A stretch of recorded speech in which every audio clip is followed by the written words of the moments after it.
Alright, what's going up, guys? So, today I thought I would just show you guys a rough sketch I'm working on for a friend. So I have this friend named Sarah that wanted me to do her name. And, she wanted the purple and the teal. Those are the colors that she gave me to work with, and I think that color combination looks fantastic together. So I thought I would just draw up a little sketch. I think the final piece is going to be on a canvas with a spray painted background that's baby blue and pale pink and with some white in there, and then paint markers on top. And I'm not sure, I've kind of been experimenting through each letter here. So with the S, I have this more scratchy design, a much more negative space. So this white in here on the final piece, that's going to show the spray painted background of the canvas, the blues, the pinks, the whites. And in the R, I actually got rid of all the scratchiness together, and I just blocked in the colors right next to each other. And I think I like the scratchy, kind of abstract, loose strokes more than just blocking in the color. So I don't think I'm going to go with this style where there's no negative space. With the H here, you know, it's almost as big as the S, and there's almost no negative space. So I definitely think I like the smaller blocks of color like this with more negative space in between it. And I think with the background on the final piece, that'll look good too. And there is going to be some white and then some pale blue and pink, so I think it's going to contrast those vibrant colors fine. And on the bottom here, I like this arch kind of design I have. On this bottom, I wanted to go for something like a sun, kind of like an abstract design of a sun here with white and purple bars, and then I guess the white top here, and then just some loose strokes or some circles. But I actually really hate this. So I'm probably, in the final piece, I'm probably just going to do strokes like this, really thin lines coming out, like much more thin lines. Instead of blocking out shapes, just do maybe white and silver lines on the background. So those lighter colors will contrast enough for the background, but also contrast from the teal and the purple in the letters. So in this design here, I don't think I'm going to have this circle, and I'm going to just do white and silver lines coming down from it. Other than that, yeah, I really want to go for just a loose design, really loose, kind of whimsical letters, because the person I'm drawing this for is kind of a bubbly, kind of bouncy person. So I kind of want to represent that and not be so rigid with my letters. So that's why I went with the really bubble design of the letters, the swirls, the really simple but kind of fun swirly letters. And that's also what gave me the idea for the loose strokes as well. So then the flowers in here, I just wanted to give some balance and a little bit more just add a little bit more to it, give it more detail. And I kind of like the whimsical strokes of that as well, not like a perfect flower. And this one I want to have one petal come over that S a little bit, just to give it more depth. And then this one I'll put behind, and that one I'll probably put behind. I might put like one petal over the H as well. But yeah, I think I'm going to go with the loose strokes like this.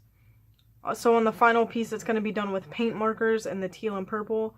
And the only other thing I think I really need to fix is the outline and the depth of the letters. So the marker I was using a Sharpie, I guess the silver metallic marker. And the ink in these is really, really good. It just comes out really thick and opaque, which I think on this scale didn't work out so well because the lines are so thick. And you kind of lose where the letters are. So right here, I have one line of the silver where part of the A, kind of like the leg of the A starts. And then I have another one, which is the edge of the A. And then another one, which is the middle of the R.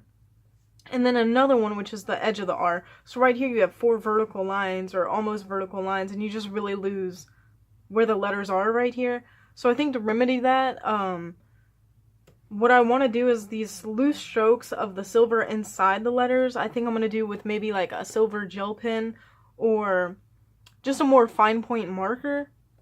And then on the edges go much thicker. So right here, these there's 2 lines here that'll be much thinner. And then on the edge is where I'll go thick. And I might not even outline the full letter. I might just do most of the outline, but leave some negative space to blend into the background a little bit. And then on top of that, maybe come in with some heavier black. Like you barely see it, but I just used the fine liner, a 0.3 micron fine liner. More whimsical strokes on the sides here. And I think I'll go a little bit more heavy with that in the final piece, just to suggest some kind of drop shadow, just to kind of break the letters apart and distinguish each letter from the next one. And I think on the final piece too, the canvas I want to make is not going to be much bigger than this. It's going to be a little bit bigger, but I think if I scale the letters out a little bit better, like the A, the R, and the second A are so small that there wasn't a lot of room for negative space, where there was in the big S, and there's room in the H. I just blocked in too much color. But I want to keep the piece balanced, so I want the big S and the big H, and then the 3 littles with the R almost like a vertical, because it's on this arch. I kind of want the R to be the vertical letter, and each side start pointing down, and then the A goes down, and then the S and the H goes down. But yeah, I think that's what I need to do differently. Give me your suggestions, because in my head, it doesn't really look much like this at all. Yeah, I kind of just want loose strokes, kind of a whimsical feel. Just, yeah, like I said, just really loose strokes and not so much rigid blocked in color. And I want the background to pop through a lot, so all this negative space is going to be the spray painted background of the canvas. But I do have some time to work on this, so if you're watching this pretty soon after I post it, then you have time to give me comments that I can adjust in my final project. Like I said, this is pretty much all going to be gone right here.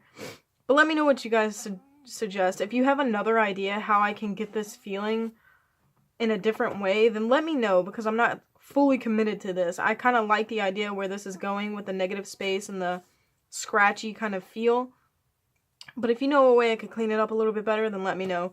Like I said, this is just a rough sketch, so it doesn't look that great. I'm fully aware of that. And in the final piece, I'll definitely clean it up a lot. But I just wanted to get some color on the paper and kind of plan out my colors a little bit. I usually don't do that, but this piece I want to do well for my friends, so kind of wanted to practice a little bit. But just let me know what you guys suggest on how I get this feeling, if you have any ideas. But yeah, that's pretty much going to do it for me. In the next video, I probably won't continue with this. It'll be something different, and then I'll do the final piece in the future, like a few videos from now, so it's not back to back. But yeah, let me know what you guys think, and thanks for watching.